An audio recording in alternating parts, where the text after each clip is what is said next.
com tudo que nós vemos por aí. Às vezes a gente não lê direito, a pessoa não lê direito, tem uma outra interpretação, mas cuidado, né? Vocês já têm um pouquinho de muita, né? Você já tem noção de analisar uma sentença e ver os dois lados, não é? Daquilo que foi apresentado no processo e conseguir tirar suas próprias conclusões. Ok? Hoje eu vou seguir na parte final do direito de família, ok? No direito de família, que envolve relações que têm conexão com o exterior, e vou falar de sucessão, vou falar de morte. Né? A morte nem sempre é bem-vinda, não é verdade? Algumas pessoas comemoram, outras choram. Vocês viram, mas lá na Nova Zelândia eles autorizaram a eutanásia. Tá bom? Foi com vocês que eu falei na aula passada? Ah, não, foi com o pessoal de sucessões. Que eu estava falando de testamento vital. Vocês já ouviram falar em testamento vital? Testamento vital não é um testamento propriamente dito. Porque o testamento, ele gera efeitos pós-morte.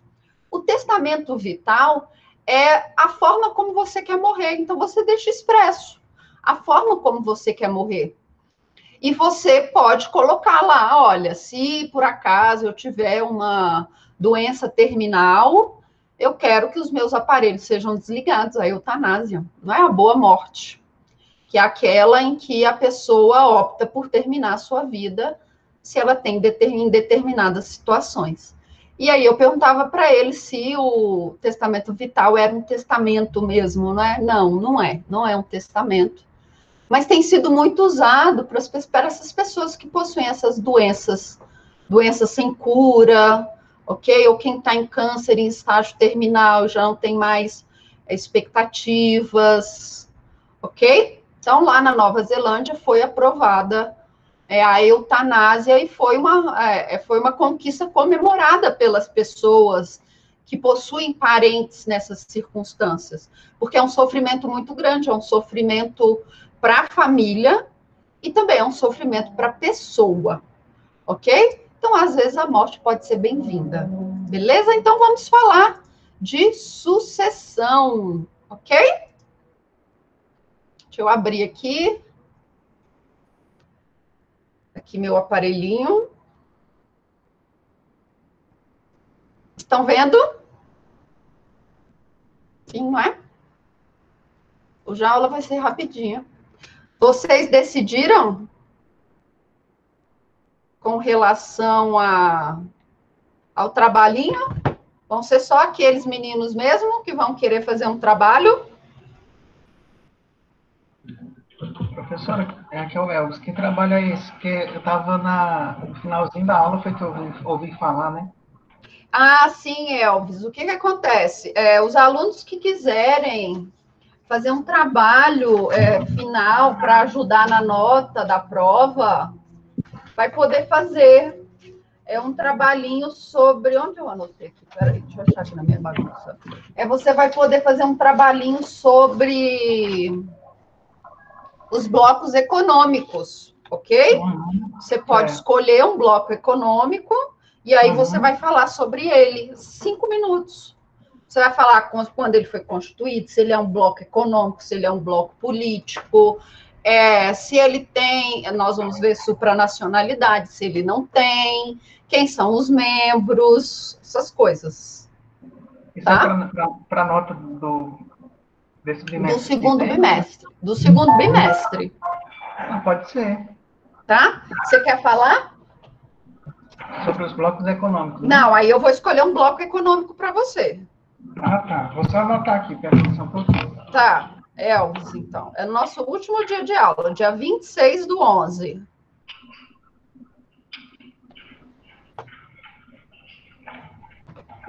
Pode ser. Deixa eu ver qual bloco econômico que você vai falar. O nosso já vai.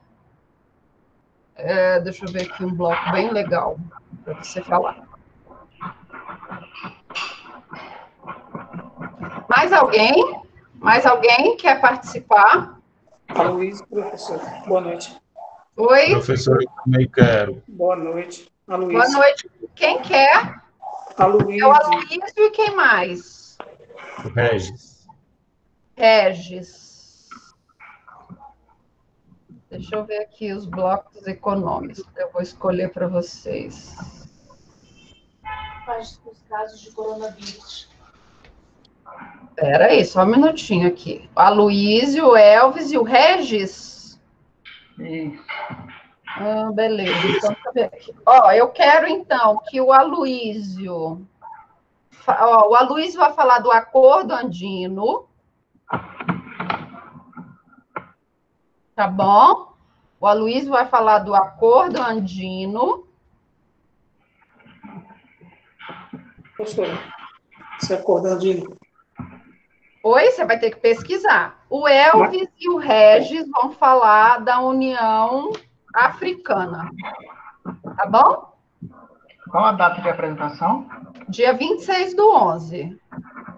Aí a gente tem que falar junto, como é? Pode. Vocês vão marcar um horário, assim, para vocês conversarem, para vocês decidirem, tá? Deixa eu ver aqui. Aí só um apresenta ou os dois tem que falar? Os dois têm que apresentar. Tem alguma parte escrita, não, né? Não, aí se quiser fazer um PowerPoint, tá? Ok. Tá? Vocês vão falar sobre a União Africana, porque ela é grande. Tá?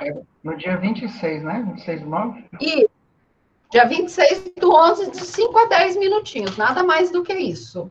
Tá? Tá ok. Tá ok. Vai valer pontos extras. Pode ser. Para o segundo bimestre, tá? E aí, qualquer coisa eu jogo lá no primeiro bimestre também, se precisar. Tá ok. Tá?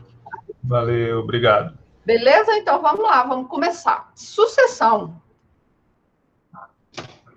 Nós temos dois tipos de nada. Nós temos dois tipos de sucessão. Tá bom? Nós temos aquela sucessão intervivos, que é, por exemplo, eu compro um carro, tá? A propriedade daquele bem passa de uma pessoa para outra, não é? Eu, por exemplo, vou comprar uma empresa. Eu tenho uma empresa, ok? A Gol, por exemplo, eu sou dona da Gol, e eu vou comprar a Varig, ok? E aí vai surgir uma nova empresa.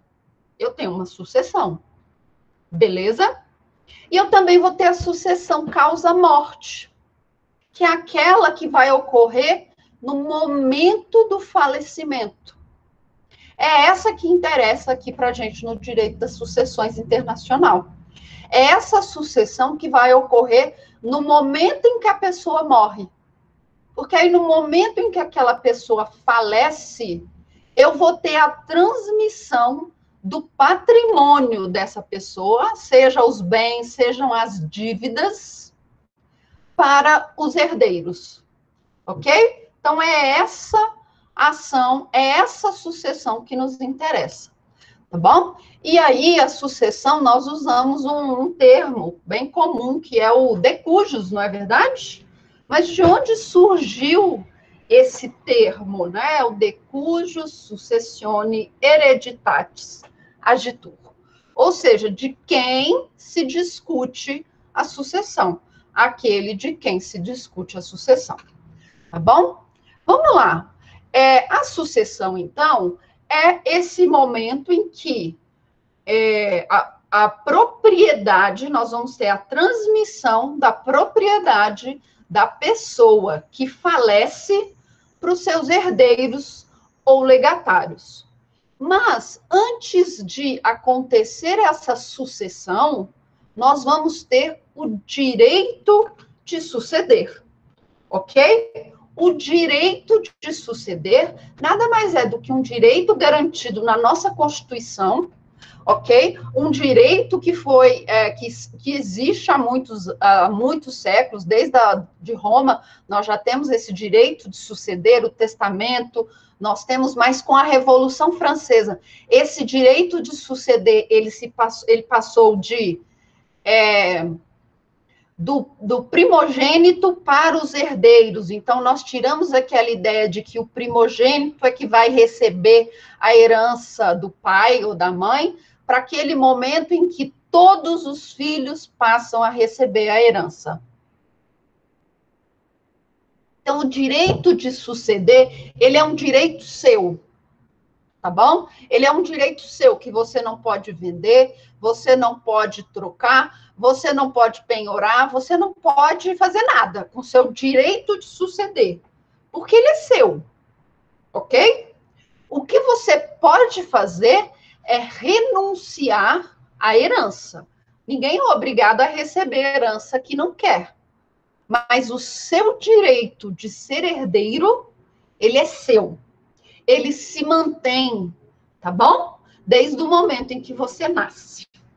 Porque nós sabemos, nós adotamos a teoria natalista. Então, o sujeito passa a ter personalidade a partir do momento em que respira pela primeira vez. Respirou, passa a ter direitos de personalidade e também direito de suceder. Beleza? Lembra lá nas primeiras aulas que eu até brinquei com um colega, não é? Eu não lembro quem foi, que o colega viajou, ele foi para o Chile. Lembra disso? E adotou, e lá no Chile nós adotamos a teoria conceptualista. Vocês lembram disso? Lembram? Não lembram? Ok? Lá adota-se a teoria conceitualista. Isso significa o quê? Que desde o momento da concepção, a criança já tem direitos, inclusive, para suceder. E qual que é essa relação da sucessão com o direito internacional privado? Simples. Nós podemos ter sujeitos, pessoas de nacionalidades distintas, nós podemos ter bens em países diferentes, nós podemos ter testamentos feitos, por exemplo, no Brasil e a pessoa residindo em outro local, ou testamento feito em outro local, a pessoa residindo no Brasil, ok? Então, o direito internacional privado, ele também vai analisar a questão da sucessão internacional. E qual é a legislação que nós vamos aplicar para a sucessão? A do domicílio, em regra, ok? Então, em regra, nós vamos aplicar as leis do domicílio da pessoa que faleceu, ok? Então, em regra, nós vamos aplicar o domicílio. Não é o que está lá no artigo 7º da LINDB? Aplicamos o domicílio para direito de família, nome, personalidade e capacidade. Então, em regra, vai valer a lei do domicílio do de cujos. Nós temos exceções? Nós temos exceções importantes, ok? Se o filho, por exemplo, ou um cônjuge dessa pessoa que faleceu for brasileiro, a Constituição brasileira vai estabelecer que, havendo cônjuge ou filho brasileiro, nós vamos aplicar entre a lei brasileira e a lei do domicílio do de cujos, aquela que for mais benéfica, ok? Nós vamos ver isso daqui a pouquinho, tá? Ok?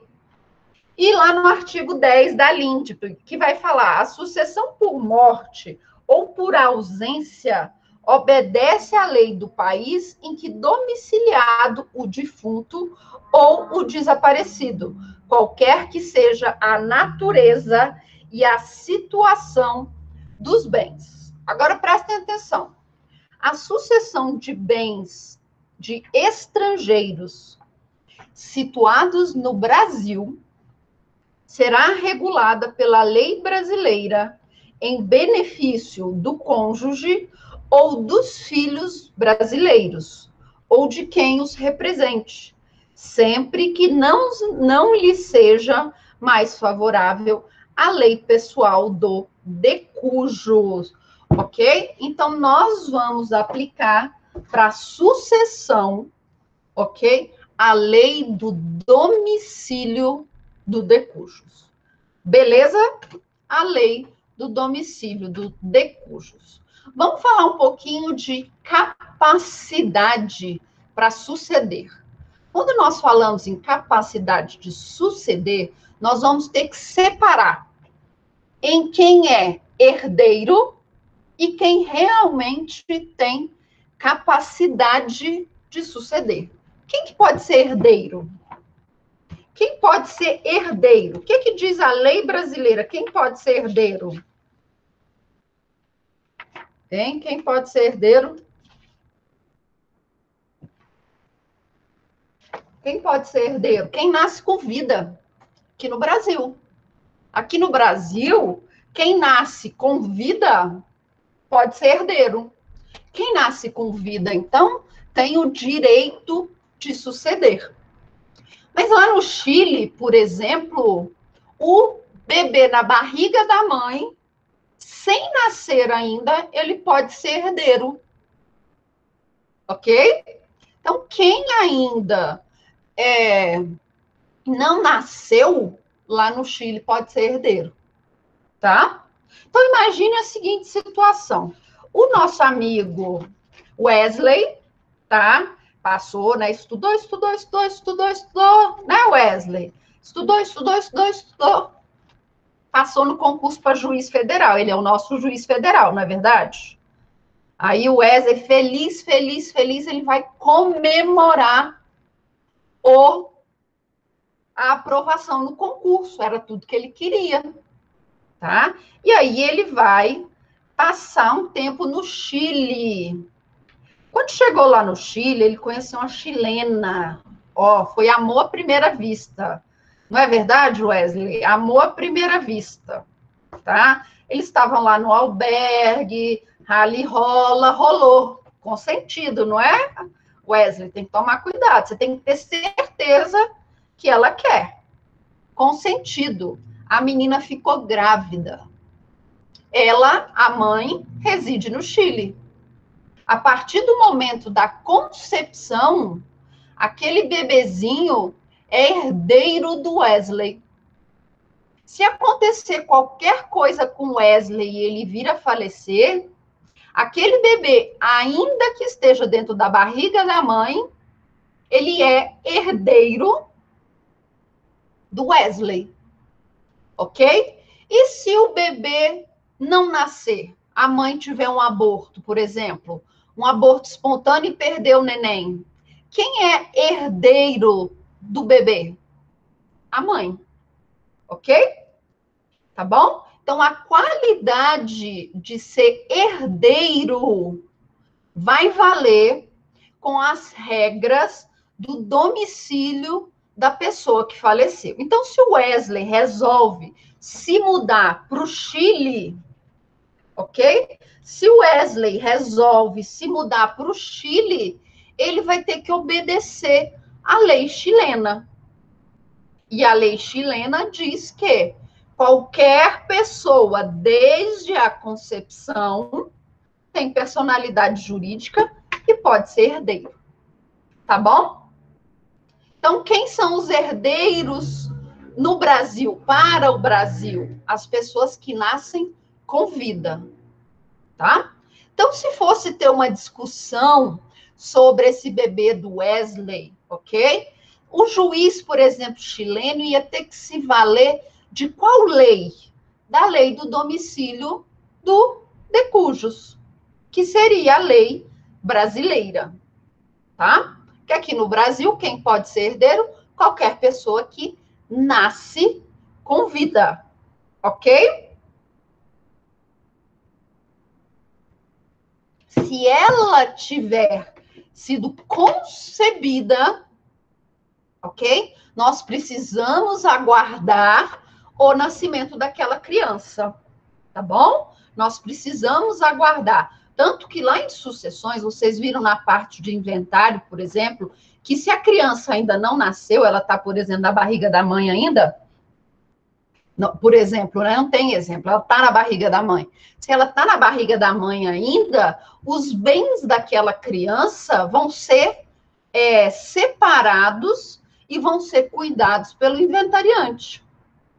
Ok? No momento que a criança nasce, o patrimônio, a posse daqueles bens e a propriedade passa para o nome da criança que nasceu. E aí vai ser administrado pela mãe.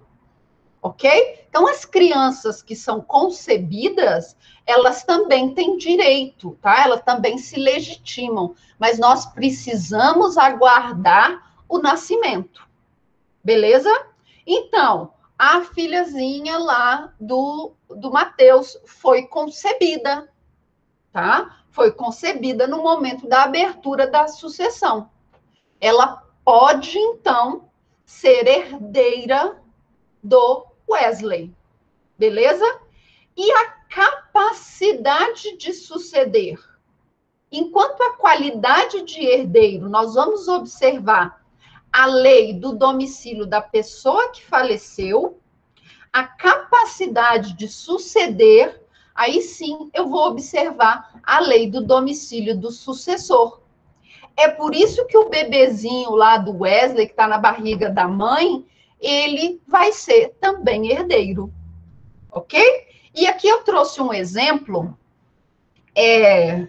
bem interessante, que está até numa decisão que eu coloquei para vocês lá no Moodle.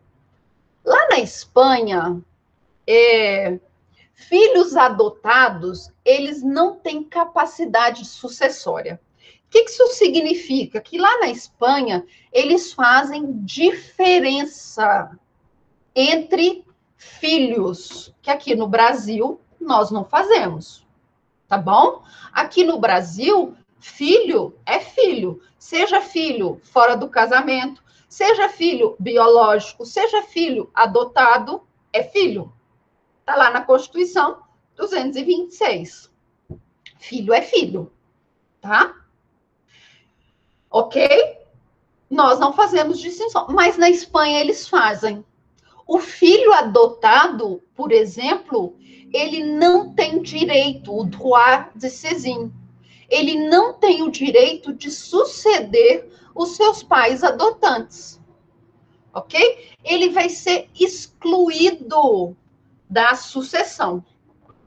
Tá? Mas olha só, lá na lei espanhola vai falar o seguinte: legitimam-se a suceder as pessoas nascidas ou já concebidas na abertura da sucessão. Igualzinho aqui no Brasil. Brasil, Itália, França, Argentina, Chile vai adotar mais ou menos a mesma regra, porque essas regras acabam derivando lá do direito romano, tá bom? Então, nós adotamos mais ou menos as mesmas regras. São pequenas coisinhas que mudam. Então, lá na Espanha, diz o seguinte: quem nasce com vida ou quem está concebido pode suceder, ok? Beleza. Mas a capacidade de sucessão, ela vai ser restrita aos filhos biológicos, aos ascendentes e ao cônjuge, tá bom? Então, filhos adotados não recebem.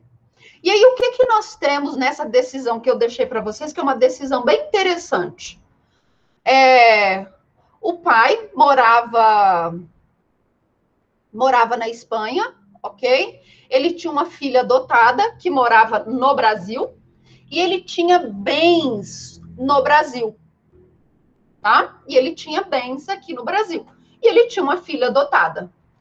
Pela lei do domicílio do de cujos, então o Poder Judiciário ele tem que analisar quem pode ser herdeiro. Quem pode ser herdeiro?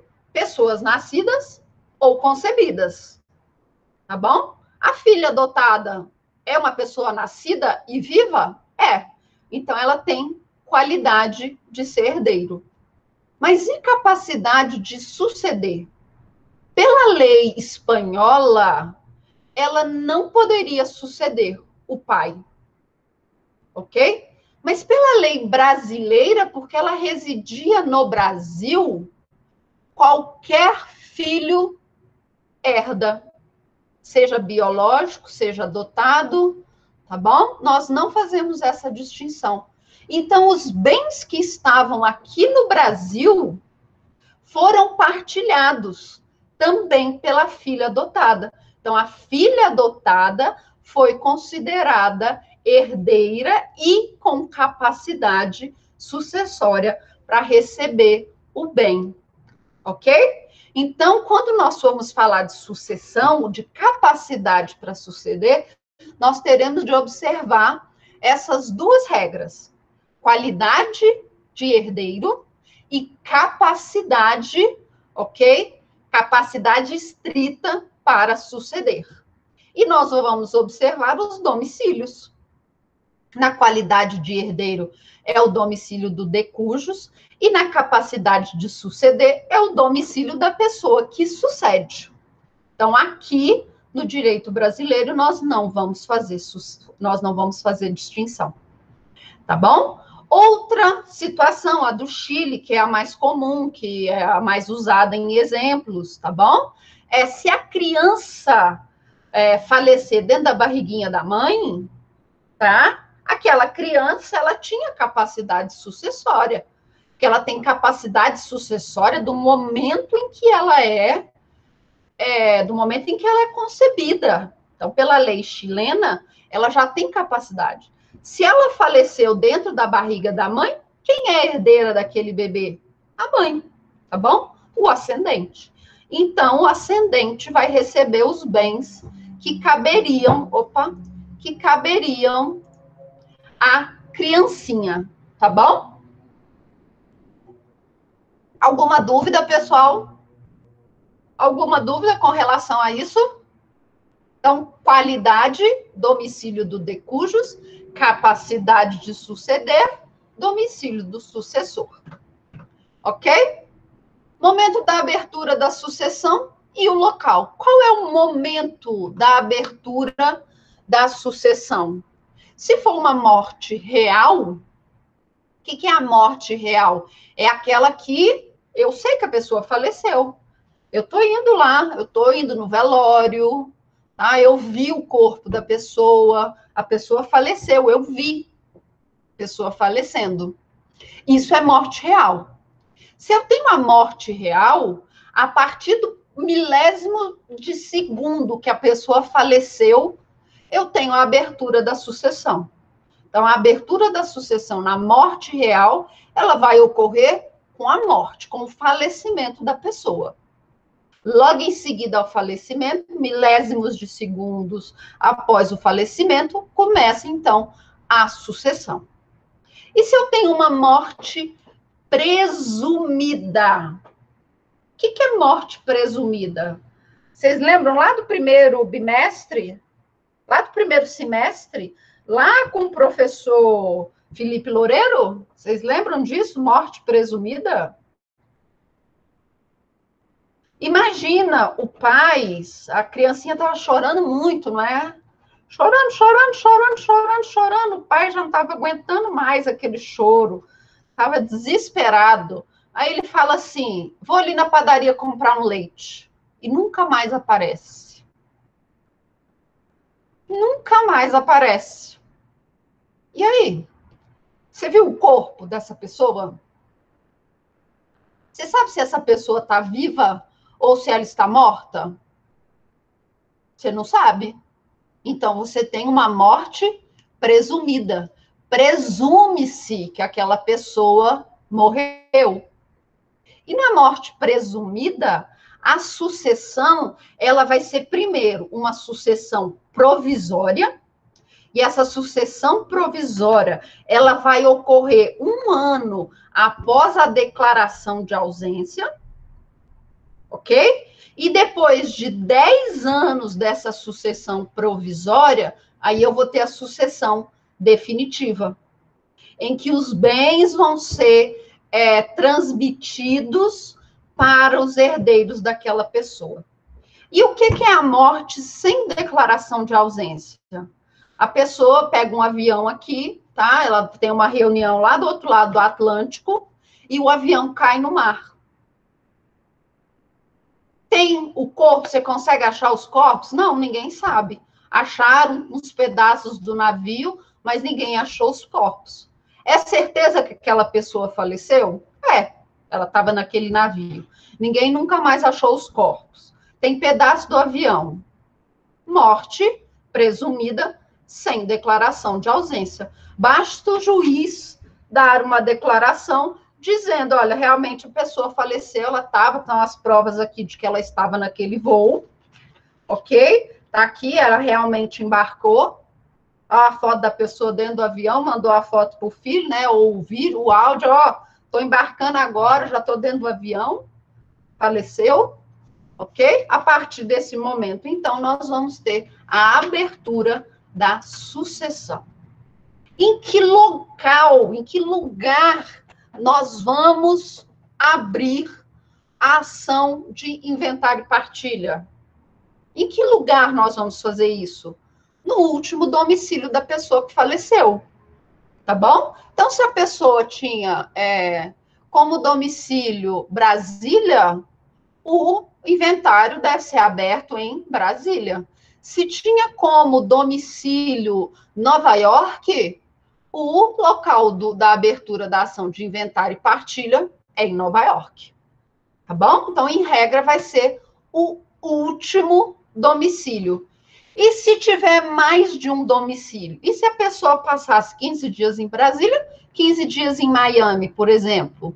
15 dias em Brasília, 15 dias em Miami. Ela vota aqui em Brasília e ela também vota lá nos Estados Unidos, vota em Miami. Onde você vai poder ajuizar a ação de inventário e partilha? Em qualquer um desses lugares. Ou no Brasil, ou em Miami. E se você tiver domicílio incerto, você não sabe qual é o domicílio daquela pessoa, e ela tem bens espalhados por vários lugares, onde você vai ajuizar a ação? No local do falecimento, tá bom? Então, para o direito internacional privado, para o direito internacional,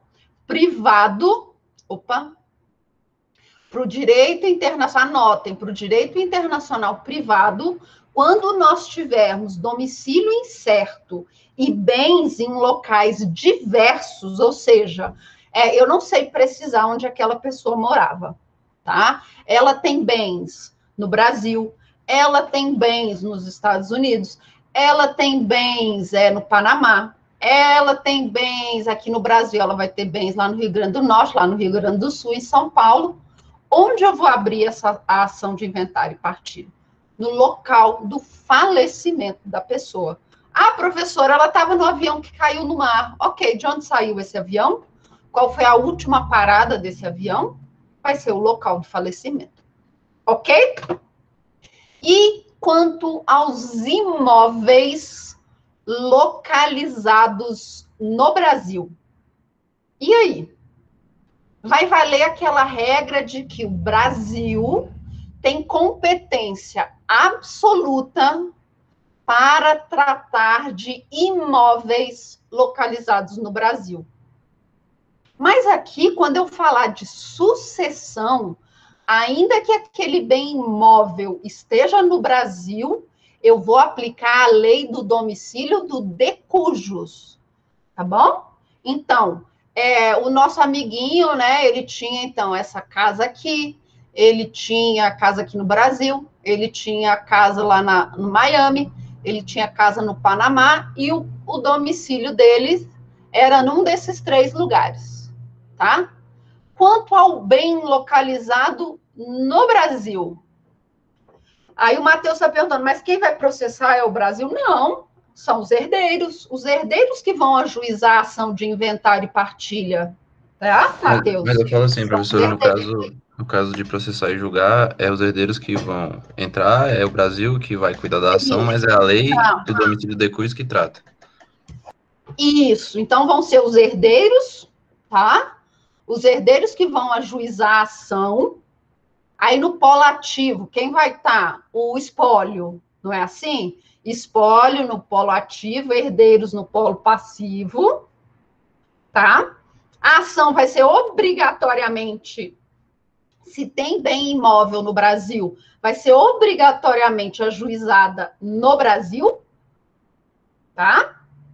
E nós vamos aplicar qual lei material? A lei do domicílio do de cujos, tá?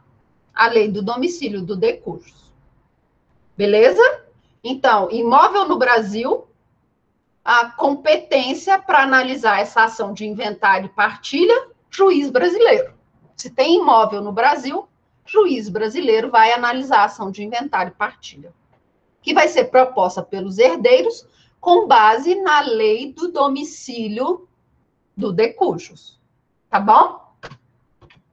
E aqui, no direito internacional privado, nós vamos ter um princípio muito engraçado. Princípio da pluralidade dos juízos sucessórios. Isso significa que eu posso ter diversos inventários rolando ao mesmo tempo. Mas eu posso ter mais de um inventário no Brasil? Não. Tá? O princípio da pluralidade dos juízos sucessórios vai admitir, por exemplo, que eu tenha um inventário no Brasil para analisar todos os imóveis localizados no Brasil, um inventário também lá em Miami para analisar todos os imóveis que estão localizados lá na Flórida, tá? Um inventário lá no Panamá para analisar todos os bens que estão no Panamá. Se tiver bem na China, um inventário lá na China tramitando ao mesmo tempo. Então, o princípio da pluralidade dos juízos sucessórios vai me permitir ter ao mesmo tempo mais de uma ação de inventário e partilha no mundo. Ok? No Brasil, cuidado, porque aqui no Brasil só vale um. Aqui é litispendência. Quem ajuizar primeiro é que tem competência, não é assim? Então, onde você ajuizar a ação primeiro, tem competência, mas desde que seja no local ou do domicílio do de cujo, ok? Ou no local do bem. Não são essas as regras que nós temos aqui no Brasil? Onde eu tenho de ajuizar a ação de inventário aqui no Brasil? No último domicílio do de cujos. Ah, professora, mas ele não morava aqui, tá? Ele não morava aqui, ele tinha apenas bens aqui. Onde você vai ajuizar a ação? Em um local onde ele tenha bens. Se ele tinha um bem em Brasília, outro em São Paulo, eu posso ajuizar um único inventário, em Brasília ou em São Paulo, tá? Ok, pessoal? Mas nada impede que eu tenha um inventário no Brasil, um inventário em Portugal, um inventário na Itália, acontecendo ao mesmo tempo. Ok? Tá? Isso aqui é só isso que eu acabei de explicar. Alguma dúvida com relação a isso? Ao princípio da pluralidade dos juízos sucessórios? Não? Posso continuar? Vamos lá. Testamento. O que é o testamento? Testamento é um ato autônomo, ok? Unilateral, gratuito ou benévolo, ok? Que expressa a autonomia da vontade de uma pessoa. É um documento formal, tá? Tem lá as regras. Ele pode ser público, cerrado, privado. Aí nós temos aqueles excepcionais, não é? Que são marítimo, aeronáutico ou militar. Então, é o documento pelo qual eu vou estabelecer as regras para divisão de parte dos meus bens depois que eu morrer. Esse documento que eu vou fazer, ele tem validade antes da minha morte? Não. Ele só tem validade depois que eu faleço. ok? Eu posso revogar esse documento a qualquer momento? Posso. Mas ainda que eu possa colocar nesse testamento tudo do jeito que eu quiser, eu tenho que obedecer à lei. Tá? E aí eu trouxe 2 conceitos para vocês. Um do clássico dos clássicos, que é o Pontes de Miranda, que ele tem um conceito bem pequenininho, tá? Que o testamento é o ato pelo qual a vontade de um morto cria, transmite ou extingue direitos, tá? E o da Maria Helena Diniz, que é um pouco mais completo, que vai falar que é um ato personalíssimo, ou seja, um ato que só eu posso fazer. Se eu quero dispor dos meus bens, só eu posso fazer isso. Eu não posso dar uma procuração para alguém fazer meu testamento por mim, não posso. Quem faz meu testamento sou eu. Tá? Então, é um ato personalíssimo, irrevogável, ou seja, a qualquer momento eu posso revogar aquelas disposições que estão no testamento. Tem uma exceção, tá? Reconhecimento de filho não é possível revogar. Então, uma vez que lá no seu testamento, tá, Mateus, você reconhecer um filho, não tem como depois você falar, não quero mais reconhecer essa criança, tá? Mas com relação aos bens, você pode mudar, você pode acrescentar, você pode tirar, você pode criar a sua ordem de vocação sucessória, tá bom? Então, é o ato pelo qual alguém, de conformidade com a lei, não só dispõe para depois da sua morte, no todo ou em parte, o seu patrimônio, mas também faz outras estipulações. Sim, porque o testamento, ele tem matéria patrimonial e extrapatrimonial. Eu posso, por exemplo, deixar minhas memórias. Olha, eu tenho um livro que eu estou escrevendo de memórias. Isso não é um bem patrimonial. Isso é um bem extrapatrimonial. Eu estou deixando memórias. Eu posso reconhecer um filho. Tá? Eu posso deserdar um filho. Eu posso perdoar o meu filho indigno. Tá bom? Então, o testamento é essa expressão da vontade daquele que falece. É um negócio jurídico. Ok? Testamento está lá no nosso Código Civil a partir do 1857. Tá?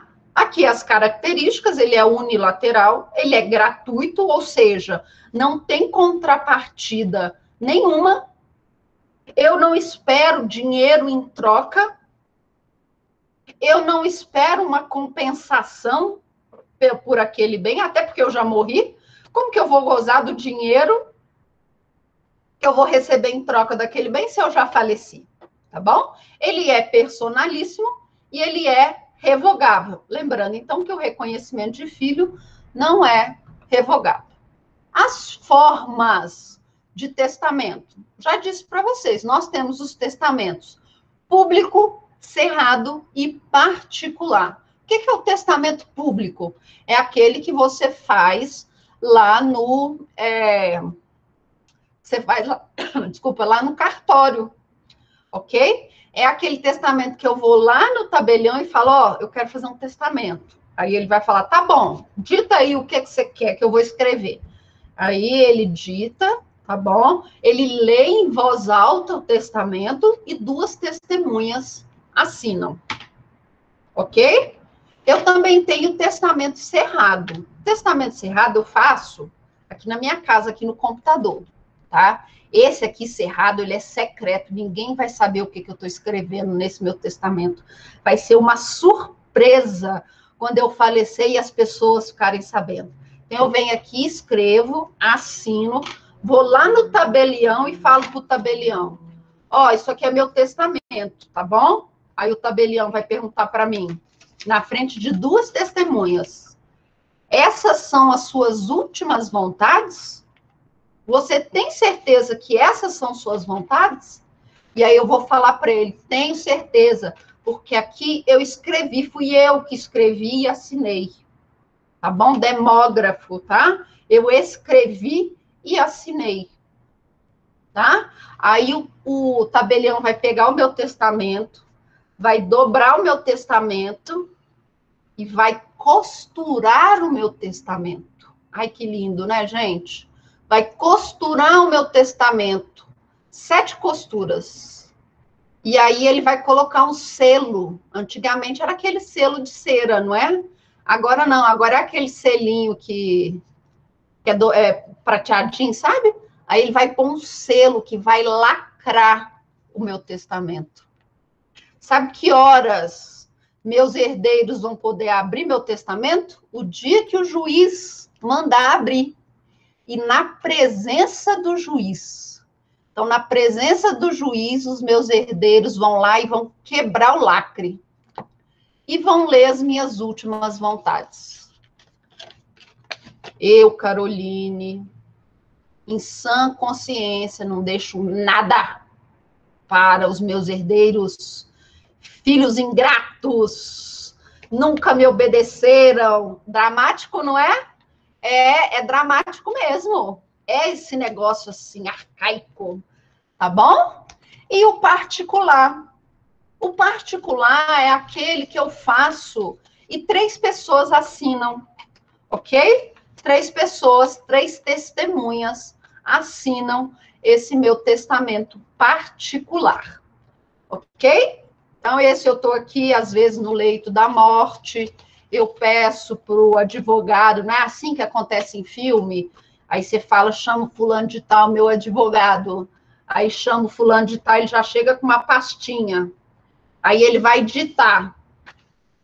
Eu deixo nada para os meus filhos ingratos.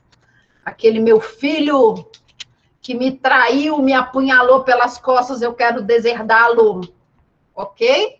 E aí o advogado mais 2 testemunhas assinam o testamento particular. Ok?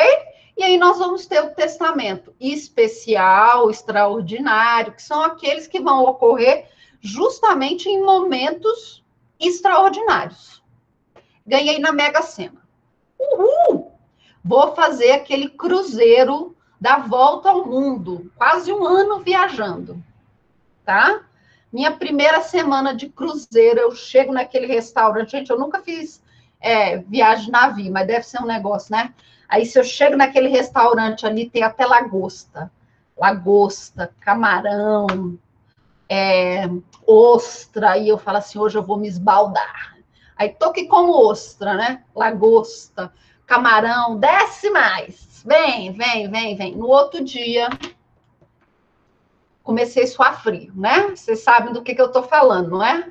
Suando frio, passando mal, o banheiro da cabine já é pequeno, ok? Passando mal, vou para a enfermaria do hospital, lá do navio. E soro e nada. Olha, eu peguei uma ameba daquelas, assim, de matar. Tô lá no posto médico do barco, manda vir o capitão, o comandante desse barco, desse navio, que eu quero fazer o meu testamento. O testamento marítimo é esse testamento que você vai fazer na presença do comandante da embarcação. Ele é igual o testamento público. Por quê? Porque o comandante ele vai agir como um tabelião. E aí, para o comandante, eu vou falar, olha, eu estou morrendo, ai, meu Deus, dessa eu não sobrevivo.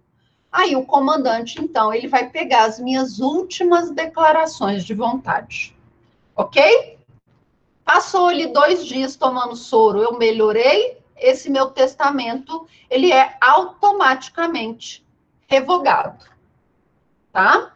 Desci para ir para um hospital, né? O navio conseguiu atracar no porto, eu desci, fui para um hospital, não sobrevivi, faleci. Aquele meu testamento é o que vale. E o testamento aeronáutico? É a mesma coisa do marinho. A diferença é que no marinho eu estou numa embarcação, no aeronáutico eu estou numa aeronave. quem vai colher o meu último depoimento? O comandante da aeronave, tá bom? O piloto lá da aeronave, o comandante, ele vai colher minhas últimas vontades, tá? Pousei, estou bem, o testamento perde a validade, tá? E o militar? O militar vai ocorrer em casos de guerra, quando o Brasil estiver em guerra, por exemplo. Ok? Quando o Brasil estiver em guerra, o testamento ele vai ser feito perante o oficial de maior patente, tá bom? Ele vai ser feito perante o oficial de maior patente. E aqui nós também teremos aquele testamento que é falado. Nós também vamos admitir o testamento falado. Resgate do soldado Ryan. A pessoa tá lá, levou um tiro, né? Tá lá no dia D, invasão da Normandia, aquelas bombas, pum, pum, pum. O cara leva uma bomba, tá lá, né? Resgate do soldado Ryan. Só, esse filme é lendário, né? Só assim, só o intestino para fora, tá? Só o intestino para fora lá. Aí você chega perto dele e fala, meu amigo, fulaninho, você vai sobreviver. Aí ele fala assim, Mateus, você, meu amigo querido, eu não sei. E aí você fala, segura aqui, faça pressão, faça segurar o sangue. E aí ele tá fazendo coitado, né? Não tem nem o que fazer, né? E aí ele vai te falar, ai, Mateus, eu quero deixar para o meu filho a minha coleção de latinhas. Eu quero deixar para meu outro filho a minha coleção de tampinhas de refrigerante. Isso também vai ser admitido, ok? Nos testamentos militares. Se a pessoa sobrevive àqueles ferimentos, por exemplo, o testamento, ele perde a eficácia, tá bom? Mas vocês já viram isso tudo, não é? Eu só estou relembrando. Lei aplicável à forma e à substância. Então, quanto à forma e ao conteúdo. Quanto à forma, nós vamos aplicar sempre a lei do local da elaboração. Locus regi actum. Ok? Então, quanto à forma, nós vamos obedecer a lei daquele local onde o testamento está sendo escrito. Então, se alguém vem aqui no Brasil e resolve fazer um testamento, ela vai ter que obedecer, essa pessoa vai ter de obedecer às regras brasileiras. Você vai fazer, então, um testamento público, você tem que ir lá no tabelião, na presença de 2 testemunhas, ler uma vez, mas se a pessoa for cega, tem que ler 2 vezes. Ok? Cerrado, você tem lá as regras da presença de 2 testemunhas, o tabelião vai te questionar, e por aí vai. Então, quanto à forma, é a do local da sua elaboração. E quanto ao conteúdo? O que você vai poder colocar no seu testamento? Quanto ao conteúdo, nós vamos observar uma regra da forma, que é a capacidade ativa no momento do ato. A capacidade ativa também vai obedecer à lei do local em que se faz o testamento. Então, eu vou, por exemplo, eu quero fazer um testamento aqui no Brasil, ok? Eu estou aqui, então eu vou ter que obedecer às regras do Brasil, quanto à forma e quanto à minha capacidade testamentária. Aqui no Brasil, maior de 16 anos pode testar. E se for uma criança de 15 anos, vai poder fazer o testamento aqui no Brasil? Não. Ah, professora, mas lá nos Estados Unidos ela pode. Olha, lá nos Estados Unidos ela pode, então vai fazer lá nos Estados Unidos. Aqui no Brasil, somente a partir de 16 anos. Ok? Então, eu preciso obedecer às regras da capacidade testamentária e da forma do local onde vai ser feito o testamento. Tá? E o conteúdo? e as disposições testamentárias. Também da lei do local onde o testamento for feito. Então, por exemplo, digamos que lá no país onde a pessoa reside, a legítima, a proteção da legítima é de 40% do patrimônio. Então, vamos inventar lá no Omã, tá? Lá no Omã, gente, eu estou inventando, tá? A legítima é de 40%. Aqui no Brasil, quanto que é a legítima? 50%, não é? Então, se eu vou fazer um testamento, eu tenho que separar 50% dos meus bens, que eu vou destinar para os meus herdeiros necessários, se eu tiver, ok? E os outros 50% eu vou dispor da forma como eu quiser. Não é assim? E aí eu resido lá no Omã. Mas eu estou aqui no Brasil, e aí eu comecei a sentir uma dor no peito, sabe? Aqui, aquela dor no braço, aqui, do lado esquerdo. Eu falei, quer saber de uma coisa? Estou vendo aquelas 3 pessoas ali. Acho que eu vou fazer meu testamento agora, tá? Sei que aqui no Brasil precisa 3 testemunhas do testamento particular, né? Chamar o garçom. Ei, qual que é seu nome? Qual que é o nome que a gente, aqui de garçom, que o povo sacaneia? Sei lá. Vem cá, Zezinho. Zezinho, né? O Zezinho. Zezinho, você vai ser minha testemunha aqui, que eu tô com a dor no braço, tá? Chama mais lá. Chama mais 2 pessoas lá na cozinha para ser minha testemunha, tá? Aí eu vou e faço. 50% dos meus bens, então, eu tenho que proteger. Que a lei brasileira diz que eu posso dispor dos meus bens, mas eu tenho que separar aqueles bens que são dos herdeiros necessários. Quem são meus herdeiros necessários? Descendentes, ascendente, cônjuge, tá? Então, eu tenho que obedecer à lei do Brasil. Ah, mas eu moro em Omã, não tem problema, eu tenho que obedecer à lei do Brasil. Estou fazendo testamento aqui no Brasil, tá bom?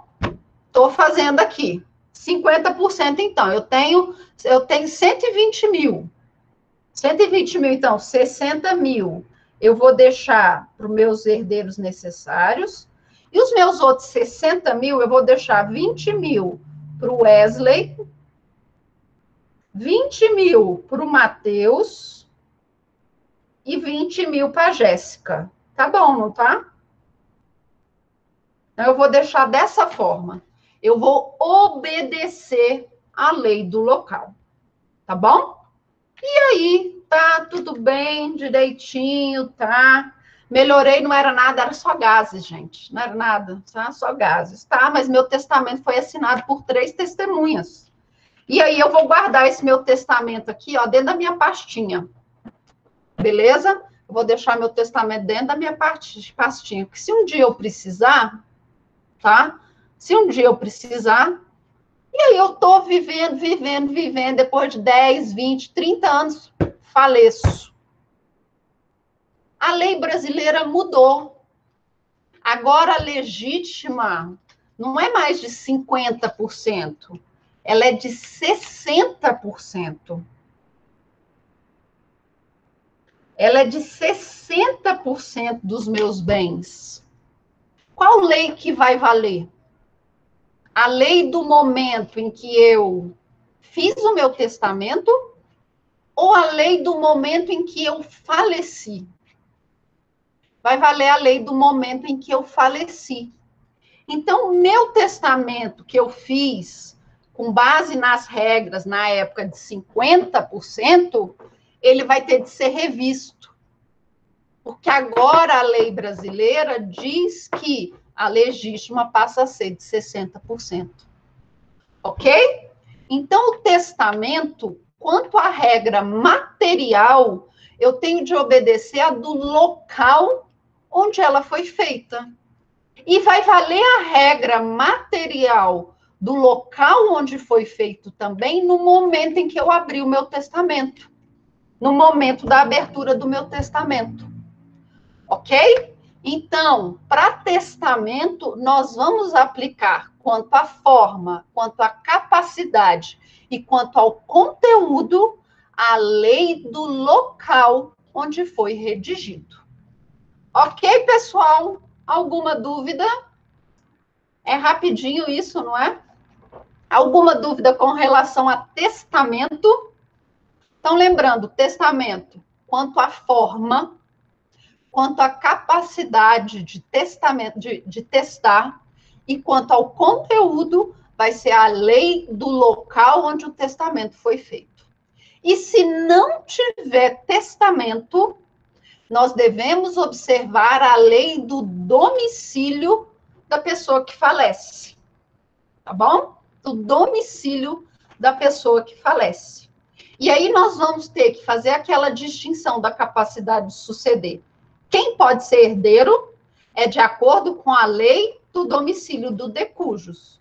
E quem tem capacidade para suceder é de acordo com a lei do local de domicílio do sucessor.